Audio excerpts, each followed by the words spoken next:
Salam sejahtera. Nama saya Mariam Mokhtar. Tiada wanita yang seharusnya mengalami pengalaman traumatik yang sedang dihadapi oleh ibu tunggal Loh Siu Hong. Tetapi dia bukanlah wanita pertama maupun terakhir yang terpaksa menanggung perlakuan yang mengerikan ini. Rakyat Malaysia sudah tahu tentang penderitaan guru tadika dari Ipoh, iaitu Indira Gandhi.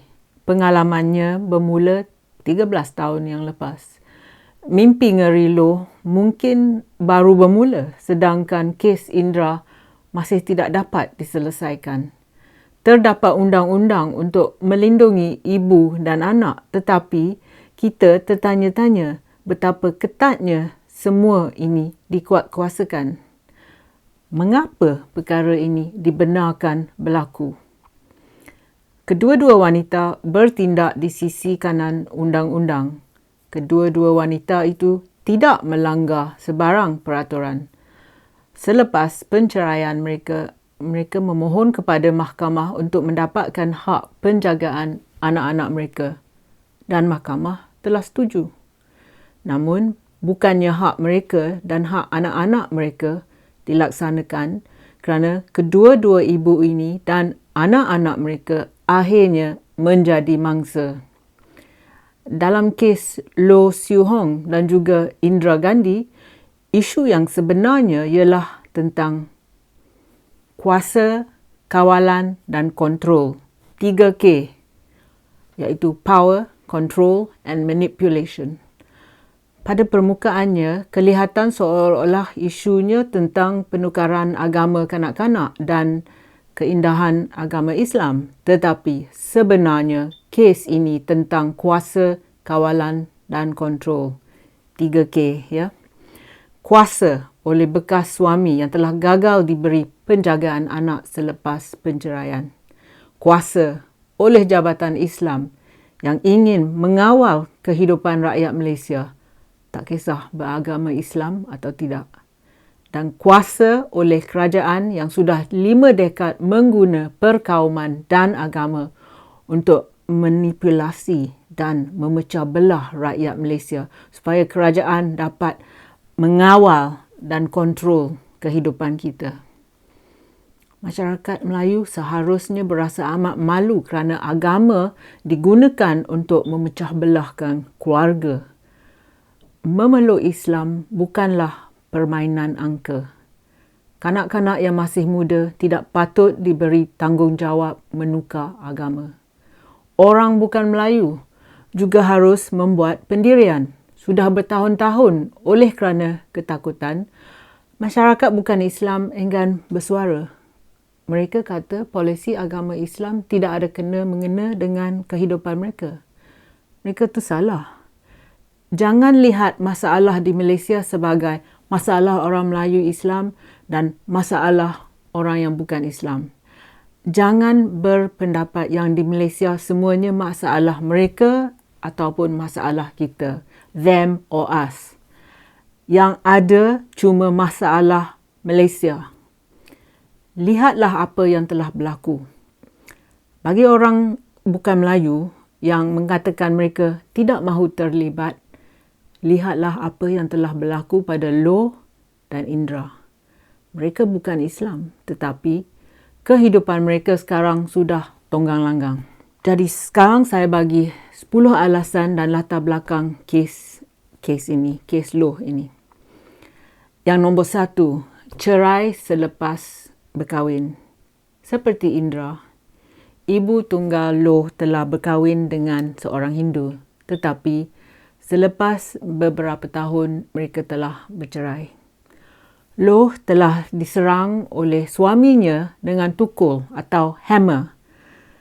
Kecederaannya amat teruk sampai ia terpaksa dihantar ke hospital. Luka di atas kepalanya memerlu 23 jahitan.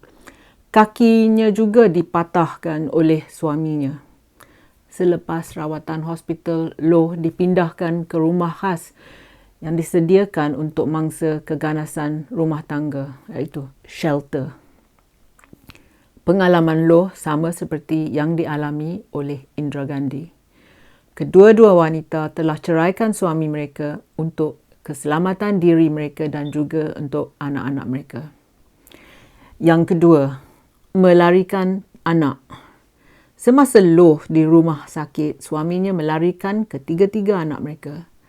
Selepas ia keluar dari hospital dan dimasukkan ke rumah shelter tu, ia tidak tahu ke mana anaknya disorokkan.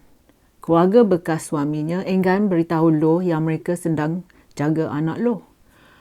Perbuatan mereka macam tidak mahu membantu Loh. Beberapa kali ia cuba, Loh tidak dibenarkan akses pada anaknya sendiri.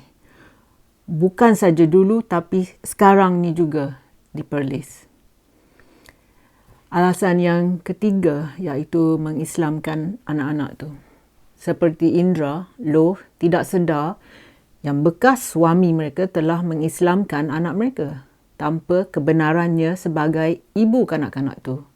Ini salah dari segi undang-undang. Yang hairan tu, selama perkahwinan mereka, kedua-dua bekas suami Loh dan Indra tidak berminat pun nak masuk Islam. Ini nampak-nampak sangat yang mereka hanya berbuat demikian supaya anak mereka tidak boleh diberikan kepada ibu mereka. Alasan yang keempat ialah alat dendam terhadap bekas isteri. Bekas suami Loh dan Indra mungkin sedar yang mereka tidak akan diberi penjagaan anak-anak mereka. Pertama, mereka tidak ada kerja yang tetap.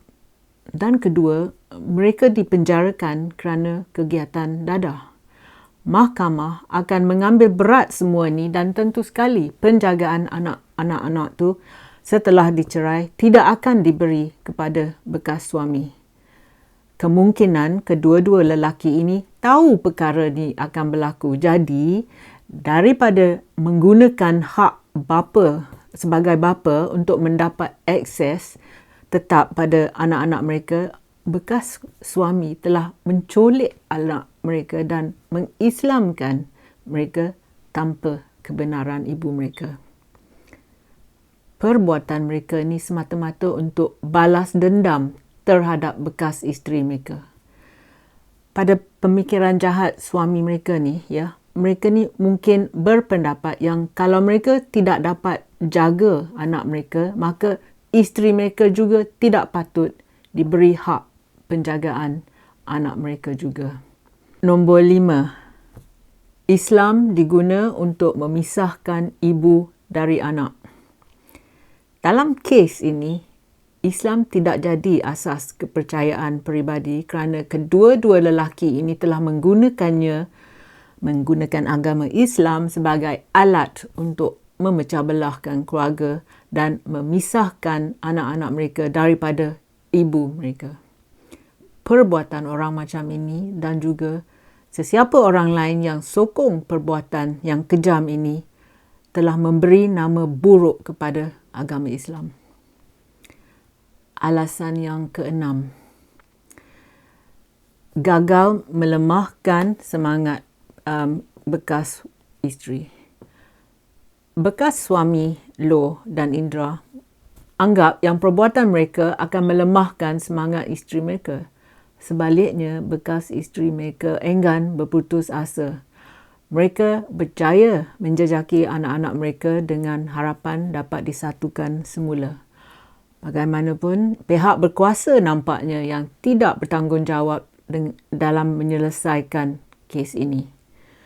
Walaupun Mahkamah Persekutuan membenarkan rayuan Indra yang mencabar pengislaman ketiga anaknya oleh bekas suaminya Muhammad Ridwan Abdullah, anak bongsunya Prasanna Diksa masih hilang sehingga hari ini. Prasanna diculik bapanya 12 tahun dulu ketika dia baru berusia 11 bulan. Sementara itu, Loh membuat laporan polis dan akhirnya menjejaki anak-anaknya ke sebuah lokasi di Perlis. Bekas suaminya telah menculik 3 anak mereka 3 tahun lalu dan mengislamkan mereka. Dibuatkan semua ni semasa Loh di dalam hospital. Suami Loh selepas tu sekarang ni dipenjarakan atas kesalahan berkaitan dadah. Kanak-kanak itu ditahan oleh NGO yang menguruskan rumah untuk mualaf. Suami Indra adalah seorang yang turut dipenjarakan kerana jenayah. Alasan yang ketujuh, sikap benci membuat mereka memusnahkan kehidupan anak mereka sendiri. Kedua-dua bekas suami, Loh dan Indra ni, adalah manusia yang tidak berhati perut dan kejam kerana mereka sanggup memusnahkan kehidupan anak-anak mereka sendiri dan juga kehidupan bekas isteri mereka. Adakah mereka termakan dengan begitu banyak kebencian terhadap isteri mereka sehingga dalam pemikiran mereka yang sesat, mereka memutuskan bahawa jika mereka tidak dapat diberikan hak penjagaan anak-anak mereka, mereka akan bertindak untuk memastikan bahawa bekas isteri mereka juga dinafikan kegembiraan dan pergaulan anak-anak mereka sendiri. Alasan yang ke-8, agama yang digunakan untuk mempengaruhi keputusan mahkamah. Mungkin dengan memeluk agama Islam dan mengislamkan anak mereka, kedua bekas suami fikir bahawa mahkamah akan kembalikan hak penjagaan anak-anak pada mereka. Tetapi kedua-dua lelaki itu tidak mempunyai pekerjaan yang stabil dan mereka telah masuk keluar penjara. Dalam kes Indra, anak perempuannya juga terpaksa menjalani kehidupan sebagai orang pelarian, iaitu fugitif, kerana bekas suaminya mengelak ditangkap oleh polis. Satu lagi kezaliman bekas suami ialah mereka sedar yang masyarakat Islam dan orang Melayu akan memberikan tekanan yang melampau kepada Loh dan juga Indra. Tekanan ini tidak berpatutan. Komuniti Islam akan kata yang kalau ibu-ibu ni ingin anak mereka dikembalikan, adakah mereka sanggup menukar agama dari Hindu ke Islam atau sekurang-kurangnya membesarkan anak-anak mereka mengikut akidah Islam. Alasan yang ke-9, penukaran agama kanak-kanak tidak mengikut perlembagaan. Apa yang tidak dapat difahami oleh lelaki-lelaki ini ialah penukaran agama tidak mengikuti perlembagaan. Di Malaysia adalah haram mengislamkan anak-anak tanpa persetujuan kedua ibu bapanya. Lebih-lebih lagi, adakah anak-anak itu diminta membaca kalimah syahadah? Mengapakah kedua-dua anak dan ibu dipaksa menjalani penyiksaan mental ini? Yang lebih penting, adakah bekas suami akan dihukum kerana jenayah menculik anak mereka? Alasan yang ke-10, Mahkamah Syariah, artikel perlembagaan dan undang-undang.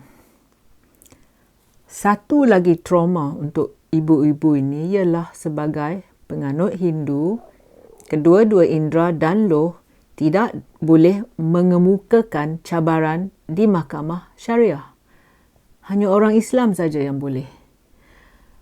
Apa yang berlaku pada 3 perkara dalam Perlembagaan Persekutuan? Artikel ketiga yang membenarkan orang ramai mengamalkan agama mereka dengan aman dan harmoni. Artikel yang 5 yang menjamin hak untuk hidup dan kebebasan. Dan artikel nombor 11 mengenai kebebasan beragama yang memberikan seseorang itu hak untuk mendidik anak mengikut kepercayaan sendiri. Apa telah terjadi kepada konvensyen mengenai penghapusan segala bentuk diskriminasi terhadap wanita dan juga konvensyen mengenai hak kanak-kanak? Kedua-dua ibu ni telah cukup menderita. Anak mereka patut dipulangkan pada mereka. Anak mereka juga mengalami trauma kerana tidak bersama ibu mereka. Seperti dengan Indra, Loh juga telah diberi hak penjagaan tunggal anak-anak oleh Mahkamah Tinggi. Dalam kes Indira Gandhi, Ketua Polis Negara ragu-ragu nak mencari anak Indira yang diculik sudah 12 tahun yang lepas. Inilah sakit barah negara kita ni. Isu perkauman dan agama tidak dapat diselesaikan kerana kerajaan takut pada pihak ekstremis. Kerajaan takut mereka mengamuk. Walaupun kanak-kanak ini bukan anak mereka, tetapi pihak ekstremis sanggup menjadikan ini perkara yang besar semata-mata untuk menunjukkan kuasa mereka. Ini halnya bukan tentang memeluk agama. Semua ni tentang 3K, kuasa, kontrol dan kawalan.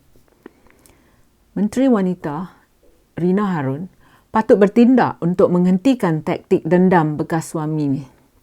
Ia juga patut hentikan tindakan Jabatan Kebajikan dan Jabatan Islam Negeri yang turut memusnahkan kehidupan orang yang tidak bersalah.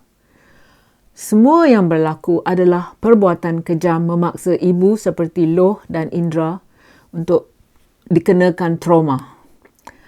Selesaikan masalah ini. Kembalikan ibu dan anak-anak mereka dengan serta-merta.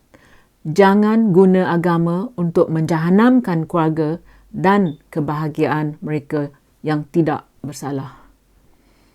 Terima kasih kerana sudi menonton. Jumpa lagi. Kalau anda suka video saya, sila tekan like dan subscribe pada channel YouTube saya. Pertimbangkan menyertai laman Patreon saya. Terima kasih.